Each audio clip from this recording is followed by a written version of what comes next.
okra guys. Kasi ang dami naming okra. So, ito. Ang dami naming okra. Yan. Niwa ko na siya guys. Ganito lang po. Hinati ko tapos yan. Gawin mong julienne. Yan. Pero nandyan pa rin yung hawakan niya. So, ngayon guys, meron ako dito ground beef. Tapos may garlic ng onion. So, lagyan natin ng konting baking soda para malambot ang ground beef. Yan. Tapos, para mag-balance yan guys, lagyan natin ng konting brown sugar. Brown sugar. Ngayon, ilagay natin ang ibang seasoning. Ito yung asin or salt. Tapos, meron dito black pepper powder.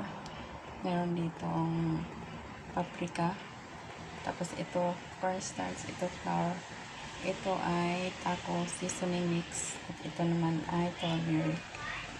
Yan, turmeric sauce yan ang taco seasoning mix. So, ang taco seasoning mix na ginamit ko ay ito McCormick. Yan, McCormick siya guys. Yan, nabibili yan sa supermarket.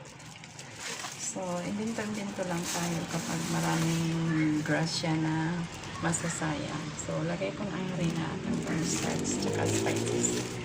Tapos, meron, I'm sorry guys sa ingay. Tapos, meron akong beaten egg. 2 pieces beaten egg with water. Ayan, konting water lang. At paghaluin ko lang sa guys. Hanggang sa magiging butter. Dapat sticky siya tapos okay lang. So, hindi siya pasisig.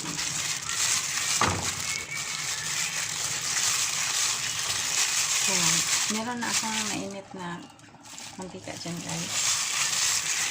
So, kung gusto nyo ang fried foods nyo ay hindi maputla, haluan nyo ng gamitan na oil.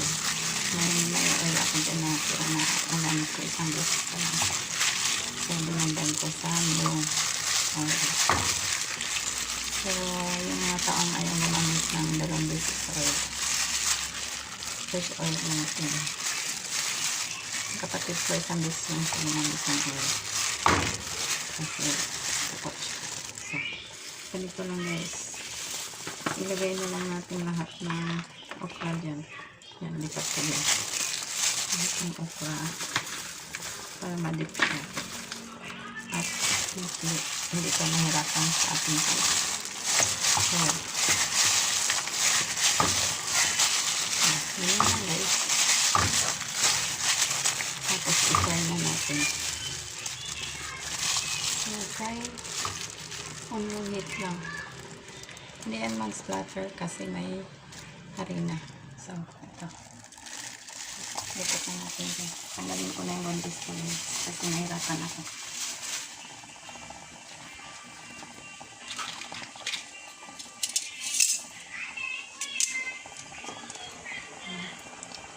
So, fry na natin ang ganun. Hinit lang siya kasi hindi natin maagatan. Hinati ko na siya. Pero as you can see, sa Malaysia or sa Thailand, buo lang ang pagkahiwa nila, buo, pero hindi na natin na naman. Pero ako, mas gusto ko hatiin kasi para hindi masyadong laki tingnan. Kasi yung iba ay kumain ng gulay kasi sobrang laki. Hindi daw magkasya sa bibig. So, kapag naluto na yan siya guys. So, assuming naluto na yan. Ito ang dip niya guys. Chili garlic sauce. Kaya gumawa kayo ng soy sauce na a little bit sweet. So, ganun lang guys. Ganun lang. Para makain nyo ang dami-daming okra. So, thank you so much guys for watching. I hope you subscribe.